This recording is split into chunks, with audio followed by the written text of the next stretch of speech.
Todo el mundo sabe lo que es llevarse un buen susto. Pues bien, imagínese cómo sería su vida si se viera atrapado por esa especie de miedo intenso sin razón aparente cuando menos lo esperase. Así se vive con un trastorno de ansiedad.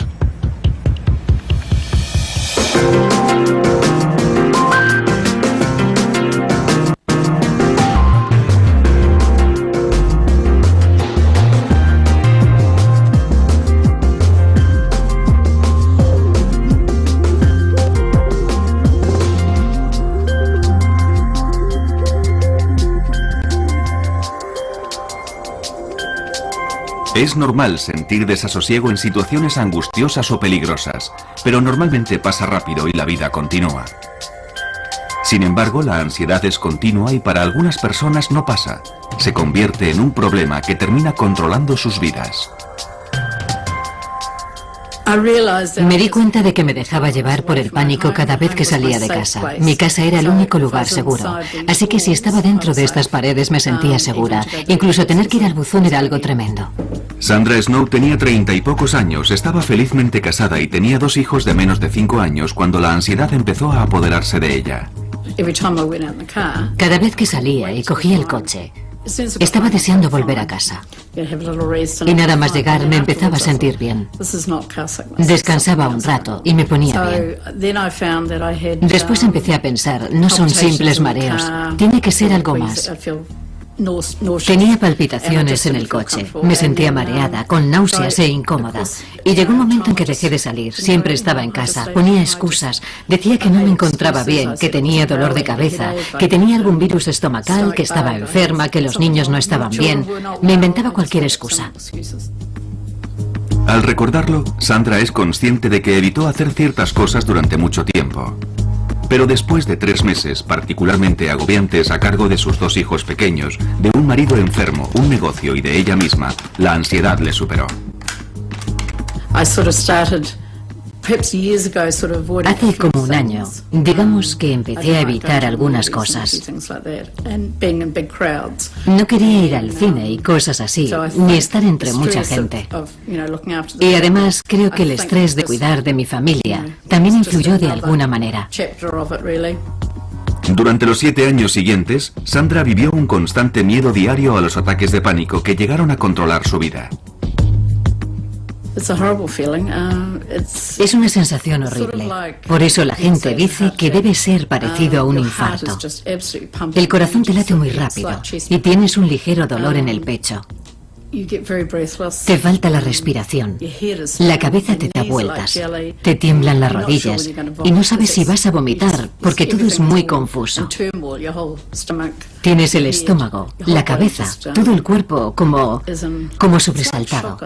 Supongo que es una especie de sobresalto, una sensación horrible. En el núcleo de estas sensaciones tan desagradables está la ansiedad y un mecanismo que todos tenemos para sobrevivir al peligro inminente que es luchar o huir. Se conoce como respuesta lucha-huida. La ansiedad es un síntoma normal. Todos somos capaces de experimentarla. Pero en los trastornos de ansiedad, las rutas de dicha ansiedad son demasiado sensibles. Afectan mucho más a la gente que sufre trastornos de ansiedad que a la gente que no tiene esos problemas. Estas rutas de ansiedad afectan a 3 partes principales del cerebro. El estímulo, que históricamente era un animal salvaje y que hoy en día es más parecido a un coche de carreras, llega al cerebro a través de los ojos y la respuesta se coordina en una parte del cerebro conocida como amígdala. Esto activa la parte pensante del cerebro, la corteza prefrontal. A la vez, la célula más primitiva del cerebro se acciona provocando la ansiedad y por consiguiente la respuesta de lucha-huida. Aumenta la tasa cardíaca. La respiración se hace más rápida y se entrecorta. Y los músculos se contraen. Todo ello tiene como objetivo sobrevivir al peligro físico, pero lo que hace es provocar un ataque de pánico por una mala interpretación provocada por los trastornos de ansiedad. Porque si se padece un trastorno de ansiedad, estas partes del cerebro se activan fácilmente. Se sufre un ataque de ansiedad Y al experimentar miedo, se tiene un pensamiento distorsionado. Algo terrible va a ocurrir. Vas a perder el control. Vas a sufrir un infarto. Vas a morir. Y para el 10% de personas que sufrirán un ataque de pánico, es el miedo a tener otro lo que puede producir que se instale el trastorno. Bueno, el típico ejemplo es el de una persona que sufre un ataque de pánico en un lugar muy concurrido, como un supermercado lleno de gente un jueves por la tarde. Es una experiencia verdaderamente horrible. La persona vuelve a su casa pensando en cuándo tendrá otro de esos ataques de pánico. Terminan sintiendo una ansiedad permanente. Se denomina agorafobia, que etimológicamente significa miedo a los lugares públicos abiertos, es decir, se tiene miedo a ir a cualquier lugar desprotegido. Evidentemente no quieres tener otro ataque de pánico, así que solo piensas en el próximo ataque y en el lugar donde te ocurrirá, ya que puede pasarte en el sitio más inesperado. Y no quieres estar fuera de tu casa cuando ocurra, porque no quieres sentirte vulnerable. ¿Cómo vas a sobrellevarlo si estás fuera?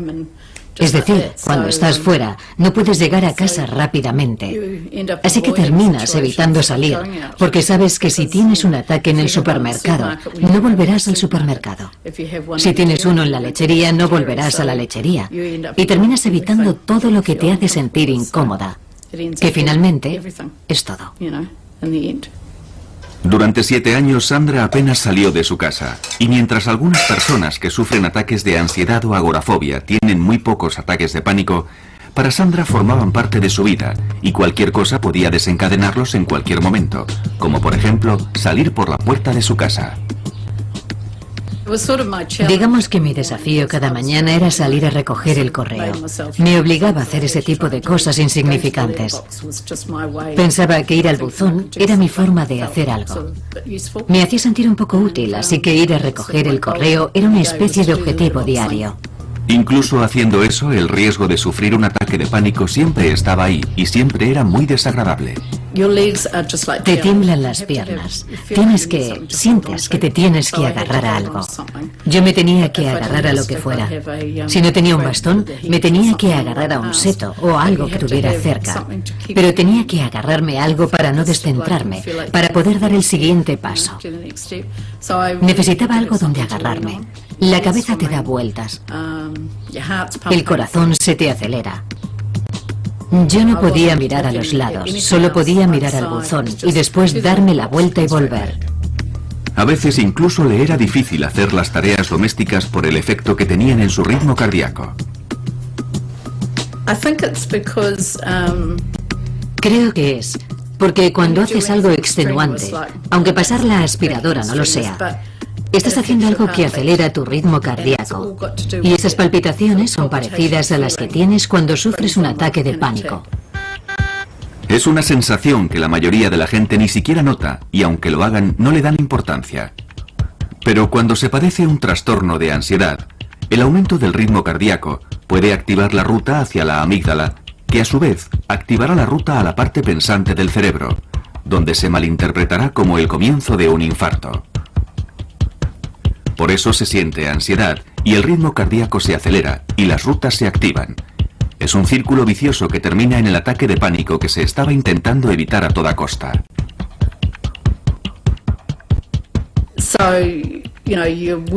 Así que cuando estás activa, sientes que tu corazón va a un ritmo diferente al normal. Y yo solo pensaba en eso. Y creo que por eso me sentía tan incómoda pasando la aspiradora. La cabeza me daba vueltas y no me gustaba esa sensación porque era muy frecuente. Me hacía sentir muy mal, así que la mayoría de las veces barría. Barrer era lo mío. Dependiendo de la naturaleza del trastorno de ansiedad, se dejan de hacer ciertas cosas para evitar lo que se cree que provocará el siguiente ataque de pánico. La palabra ratones no se podía decir en casa, ni ratón. Tampoco podía haber fotografías de esas cosas